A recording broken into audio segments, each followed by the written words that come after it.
Ka daɗe kana neman kuɗi ka kasa ƙulla ma kanka wani abu.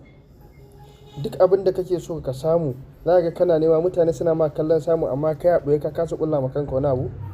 La ilaha illallah Muhammadun Rasulullahi sallallahu alaihi wasallam. Dan uwa, maza ka je bayan gari, maza je ka bayan gari ka samo ganyen gwandun daji guda 82. Guda 82 za ka samu, kowane ɗaya za a tofa mata izawaka 41. Idan aka gama sai a shanya shi ya bushe. Idan aka shanya shi ya bushe, dan uwa, a samu alƙali 10 a zuba.